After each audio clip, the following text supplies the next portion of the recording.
Morning business breakfast షోకి స్వాగతం. Asian markets లో మిక్స్డ్ ట్రెండ్ కనిపిస్తుంది. ఉదయం లాస్ట్ నైట్ యుఎస్ మార్కెట్స్ లాభాలతో క్లోజ్ అయ్యాయి, కానీ ఏషియన్ మార్కెట్స్ లో హ్యాంగ్సింగ్ లాంటి ఇండిసెస్ పాజిటివ్ గా ఉంటే కోస్పీ లాంటి ఒకటి రెండు ఇండిసెస్ స్వల్ప నష్టాలు ట్రేడ్ అవుతున్నాయి. అండ్ ఎస్జీఎక్స్ నిఫ్టీ 34 పాయింట్స్ లాభంతో 7,303 ఈ లెవెల్ దగ్గర ట్రేడ్ అవుతుంది. సో పాజిటివ్ ఓపెనింగ్ కోసం మార్కెట్స్ సిద్దమవుతున్నాయి. నన్ను కూడా గమనించాం. నిఫ్టీ వరుసగా 7వ రోజు లాభపడింది. మోడీ యూఫోరియా కొనసాగుతుంది మార్కెట్స్ లో. ఇండిసెస్ ఆల్మోస్ట్ 1% లాభపడ్డాయి. ఇదే సమయంలో mid and small caps outperform చేశాయి. సో ఒక స్టెలార్ పెర్ఫార్మెన్స్ చూసాం mid cap small cap stocks లో. ప్రధానంగా banking, PSU stocks, in fact CNX PSC index చూస్తే మనకు 8.66% నిన్న లాభపడటం చూసాం. So PSU stocks, PSU banks, అలాగే ఇన్ఫ్రాస్ట్రక్చర్ కంపెనీస్, పేరు చివర ఇన్ఫ్రా పవర్ అని ఉన్న ప్రతి షేర్ ను నిన్న ఇన్వెస్టర్స్ ఎగబడి కొన్నారు. దీంతో ఆయా స్టాక్స్ లో ఎనీవేర్ బిట్వీన్ 5 to 30-40% రిటర్న్స్ కూడా కొన్ని స్టాక్స్ లో నేను ఒక రోజులో మనం గమనించాం. అండ్ ఐటీ, ఫార్మా షేర్లను మాత్రం ఇదే సమయంలో తెగబడి అమ్ముతున్నారు. ప్రభుత్వ మార్పిడి వల్ల, విధానాల్లో రాబోతున్న మార్పుల వల్ల కొన్ని సెక్టర్స్ ను ఫేవరబుల్ సెక్టర్స్ గా భావిస్తూ ఐటీ, ఫార్మా లాంటి డిఫెన్సివ్ సెక్టర్స్ మాత్రం ప్రస్తుతానికి నెగిటివ్ గా చూస్తున్న తరుణం ఇది. సో గతంలో బేరిష్ గా పెర్ఫార్మ్ చేసిన సిక్లికల్స్ అంటాం మనం. సో ఇన్ఫ్రాస్ట్రక్చర్ కావచ్చు, లేదా ఇంజనీరింగ్ కావచ్చు, క్యాపిటల్ గూడ్స్ కావచ్చు, ఇటువంటి ఆర్ ఈవెన్ మెటల్స్ కావచ్చు, ఇటువంటి సెక్టర్స్ అన్నింటినీ, ఇటువంటి స్టాక్స్ అన్నింటినీ గతంలో బేరిష్ గా ఉన్న పరిస్థితి ఇప్పుడు బుల్లిష్ గా మారింది. అండ్ వెర్టికల్ ర్యాలీస్ చూస్తున్నాం. చాలా షార్ప్ ర్యాలీస్ ఆయా కౌంటర్ లో మనం చూస్తున్నాం ఇన్ఫ్రాస్ట్రక్చర్ లాంటి కంపెనీస్ లో. అండ్ ప్రతి డిక్లైన్ లో మార్కెట్స్ లో కొనుగోలుకే అవకాశం ఇవ్వాలి. అండ్ ప్రతిసారి మనం చెప్తున్నాం, ప్రతి డిక్లైన్ లో, ప్రతి డిప్ లో కొనుక్కోండి. In fact don't wait for sharp declines or sharp dips. చిన్న చిన్న కరెక్షన్స్, 2%, 3% కరెక్షన్స్ కూడా కొనుక్కోదగిన సమయం ఇది. సో మనం 16th రోజు కూడా చూసాం. ఆ రోజు కూడా చాలా స్ట్రాంగ్ గా హయ్యర్ లెవెల్స్ కి వెళ్లి అక్కడ నుంచి కరెక్ట్ అయింది. సో అటువంటి ఇంట్రాడే స్వింగ్స్ ను కూడా బయింగ్ కి వాడుకోవచ్చు. అండ్ ఎఫ్ఐ బయింగ్ నేను కూడా కొనసాగింది. 1,350 crores వర్త్ స్టాక్స్ ను నిన్న ఎఫ్ఐఎస్ కొన్నారు. అండ్ చాలా క్లియర్ గా మనకు అర్థమవుతోంది, PSU is the sector of the season. So exit polls తర్వాత చూస్తే మనకు పిఎస్యు ఇండెక్స్ 25% పెరిగింది.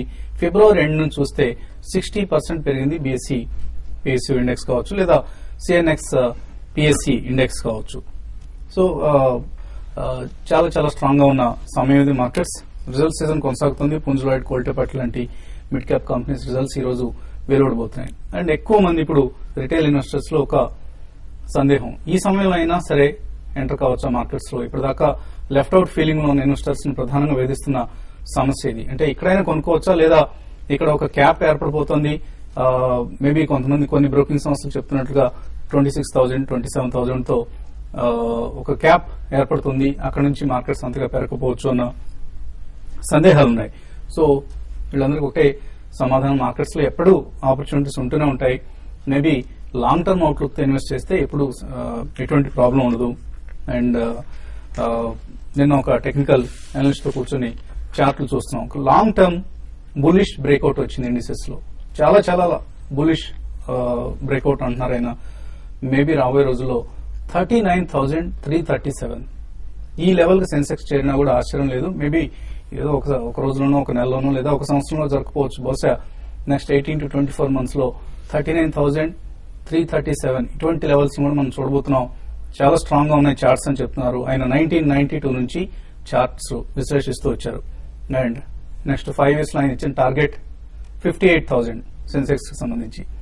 ఇటువంటి అవుట్ పెర్ఫార్మెన్స్ మనం గత కొంతకాలం చెప్తున్నాం. మన లైఫ్ టైమ్స్ లో చూడనటువంటి బుల్ మార్కెట్స్ మన ముందున్నాయి. అండ్ ఈ బుల్ మార్కెట్ ప్రారంభంలో మాత్రమే ఉన్నాం మనం. సో చాలా మంది ప్రాఫిట్స్ బుక్ చేస్తున్నారు. బుల్ మార్కెట్స్ లో లాభాల స్వీకరణ, టెంప్టేషన్ కంట్రోల్ చేసుకోవడం చాలా చాలా ఇంపార్టెంట్, అతి ముఖ్యమైన పని. చాలా కష్టసాధ్యమైన పని ఇది. ఎందుకంటే మన కళ్ల ముందే కనిపిస్తూ ఉంటే లాభాలు. గత అనుభవాలను దృష్టిలో ఉంచుకొని మనం లాభాలు స్వీకరించుకుందాం, ఇక్కడ నుంచి మనం బయటపడదాం, 30% వచ్చింది, 20% వచ్చింది అంటూ టెంప్టేషన్ ఉంటుంది. సో ఆ టెంప్టేషన్ కంట్రోల్ చేసుకోవాలి. ఎందుకంటే నెక్స్ట్ మరొక 30% to 40% స్టాక్ పెరిగినప్పుడు బాధ అనిపిస్తుంది. అయ్యో కొద్ది రోజులు వెయిట్ చేయాల్సింది కదా అనిపిస్తూ ఉంటుంది. సో ఇవంతా కూడా ఒక ఒక ట్రెండ్ కి తగ్గట్లుగా మనం నడుచుకోవాలి. ట్రెండ్ ఈజ్ యువర్ ఫ్రెండ్ అంటుంటారు మార్కెట్స్ లో. సో కాస్త లాభాలు వచ్చాయనో లేదా పెట్టుబడి వరకు బయటకు తీసేద్దాం, మిగతాది ఉంచుదాం, అది ఎంత పెరిగితే అంతవరకు చూద్దాం అన్న ధోరణి కూడా ఉంటుంది. ఇది బుల్ మార్కెట్స్ లో అంతగా మనకు సక్సెస్ కాదు. ఇది నార్మల్ మార్కెట్స్ లో అటువంటి స్ట్రాటజీస్ వర్కౌట్ అవుతుంటాయి.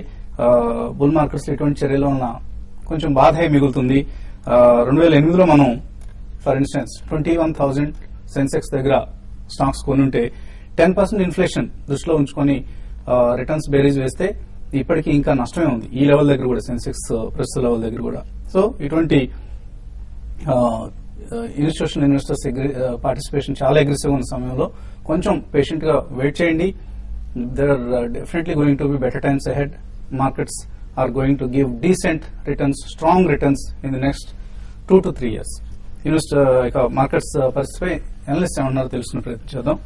సో పాజిటివ్ ఓపెనింగ్ కోసం మార్కెట్స్ సిద్ధమవుతున్నాయి. చాలా స్ట్రాంగ్ బుల్ రన్ లో ఉంది మార్కెట్. మేబీ ఈ నెల సిరీస్ లో ఇన్వెస్ట్ చేసిన వాళ్ళకి లేదా ఇన్వెస్ట్ చేద్దాం అనుకున్న వాళ్ళకి ఎటువంటి సలహా ఇస్తారు? లాస్ట్ కపుల్ ఆఫ్ వీక్స్ గా ఇన్వెస్ట్ చేసిన వాళ్ళకి ఒక మంచి ఆపర్చునిటీ అండి. ప్రాఫిట్స్ అనేది ఎప్పుడైనా సరే రన్ చేయగలగాలి, ఎప్పుడైనా సరే ప్రాఫిట్స్ ని మీరు చెప్పినట్టుగానే కట్ అనేది చేయకూడదు. లాసెస్ మటుకు కట్ చేయడం అనేది ఒక ప్రధానమైన ఒక ఇన్వెస్ట్మెంట్ స్ట్రాటజీగా ఉండాలి. సో డెఫినెట్ గా హోల్డ్ చేయొచ్చు. మార్కెట్ బులిష్ గా కనిపిస్తుంది. లాస్ట్ 2-3 రోజులు రిజల్ట్స్ వచ్చిన తర్వాత కూడా మార్కెట్ హైయర్ లెవెల్లో కన్సాలిడేషన్ అయ్యి లోయర్ లెవెల్ నుంచి బాగా బయింగ్ సపోర్ట్ చూస్తుంటే, అలాగే ఎఫ్ఐస్ చాలా స్ట్రాంగ్ బయింగ్ సపోర్ట్ చూస్తుంటే మార్కెట్ లో ఇంకా అప్ స్ట్రీమ్ ఉన్నట్టుగా కనిపిస్తుంది. నా ఉద్దేశం మార్కెట్ ఏ మాత్రం కనుక ఈ లెవెల్లో ఇవాళ రేపు స్టెబిలైజ్ అయిందంటే నెక్స్ట్ టార్గెట్ 7500 కూడా దాటే అవకాశం కనిపిస్తుంది. సో కాబట్టి హోల్డ్ చేయండి.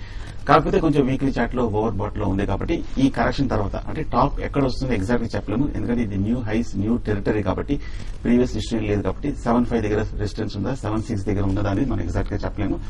బట్ కానీ ఓవరాల్ గా బులిష్ గా కాబట్టి హోల్డ్ చేయండి.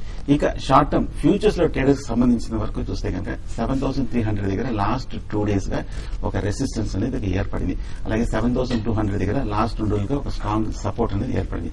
ఇవాళ 3వ రోజు 7300 టెస్ట్ చేసే అవకాశం ఉంది. మార్కెట్ బులిష్ ఓపెనింగ్ తర్వాత 7300 పైన కనుక కాసేపు ట్రేడ్ అవుతే ఒక 15 మినిట్స్ అయినా మళ్ళీ ఫర్దర్ లాంగ్ పొజిషన్ తీసుకుని 7280 జస్ట్ 20 పాయింట్స్ కింద స్టాప్ లాస్ పెట్టచ్చు. అలా కాకుండా క్లోజింగ్ సమయానికి ఏమన్నా కనుక 7300 దగ్గర కొంచెం వీక్నెస్ చూసి కొంచెం వీక్ గా క్లోజ్ అయిందంటే మటుకు ఒక షార్ట్ టర్మ్ మైనర్ కరెక్షన్, ఒక షార్ట్ టర్మ్ కన్సాలిడేషన్ అనేది వచ్చే అవకాశం కనిపిస్తుంది. కానీ ఆందోళన అవసరం లేదు. ఎందుకంటే 7200 దగ్గర స్ట్రాంగ్ సపోర్ట్ ఉంది. ఒకవేళ 7200 కనుక సపోర్ట్ బ్రేక్ అయ్యి మద్దతు దాని కింద క్లోజ్ అవుతుంది, ఫ్యూచర్స్ లో షార్ట్ టర్మ్ లో పొజిషన్స్ ని ఎగ్జిట్ చేయొచ్చు. So market on the whole positive గానే కనిపిస్తుంది. ముఖ్యంగా కొంచెం డిఫెన్సివ్ సెక్టర్స్ కొంచెం అండర్ పెర్ఫార్మ్ చేసిన ఐటీ, ఫార్మా, ఎఫ్ఎంసీజీ కొంచెం డిప్ లో ఒక అట్రాక్టివ్ బయింగ్ ఆపర్చునిటీ కనిపిస్తుంది. బహుశా ఫార్మా నెక్స్ట్ ర్యాలీలో పార్టిసిపేట్ చేసే అవకాశం ఉంది. సో ఆల్రెడీ రన్అప్ అయిన స్టాక్స్ లో ఎంటర్ అయ్యేదానికన్నా షార్ట్ టర్మ్ ఇన్వెస్టర్లు ఫార్మాలో మంచి స్టాక్స్ లో ఎంటర్ అవ్వచ్చు కొంచెం చిన్న డిప్ లో. సో సెంటిమెంట్ చాలా చాలా పాజిటివ్ గా ఉంది. We're in a very strong bull market. So ఎక్కువ మందిలో లెఫ్ట్ అవుట్ ఫీలింగ్ ఉంది. రిటైల్ పార్టిసిపేషన్ చాలా తక్కువగా ఉన్న బుల్ మార్కెట్ ఇది. సో ఏం చేయాలి retail investors, mutual fund investors కి ఎటువంటి సలహా ఇస్తున్నారు?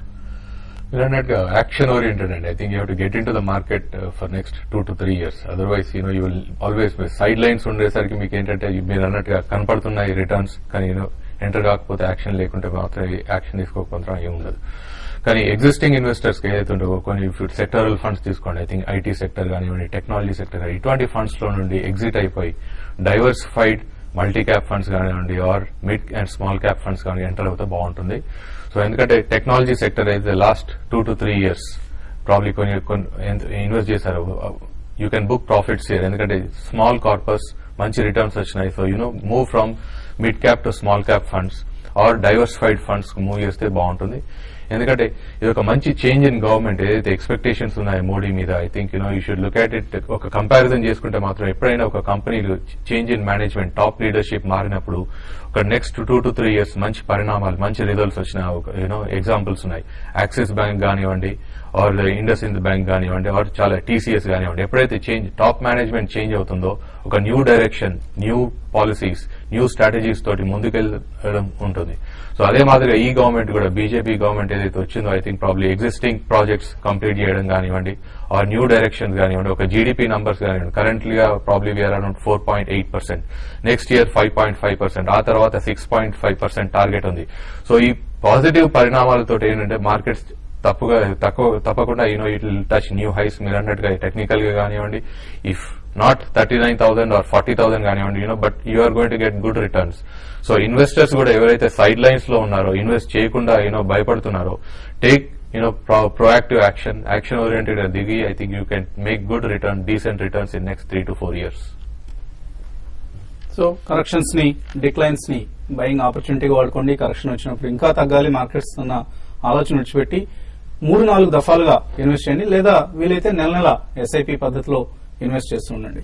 ఇన్వెస్టర్స్ కాలర్స్ లైన్ లో ఉన్నారు. కుమార్ విజయవాడ నుంచి first caller. Hello sir, good morning అండి. జైన్ ఇరిగేషన్ ఈ రేట్లో అమ్ముకోవచ్చా, వెయిట్ చేయమంటారా? జైన్ ఇరిగేషన్ ఇక్కడ అమ్ముకోవచ్చా? చార్ట్స్ ఎలా కనిపిస్తున్నాయి? ఇంకా అప్ సైడ్ ఉందా? ఇంకా బులిష్ గానే ఉందండి. మనం లాస్ట్ కపుల్ ఆఫ్ వీక్స్ గా చూస్తే కనుక 60 రూపీస్ నుంచి బిగిన్ అయిన అప్ ట్రెండ్ కరెక్ట్ గా 100 రూపీస్ వరకు పెరగడం జరిగింది.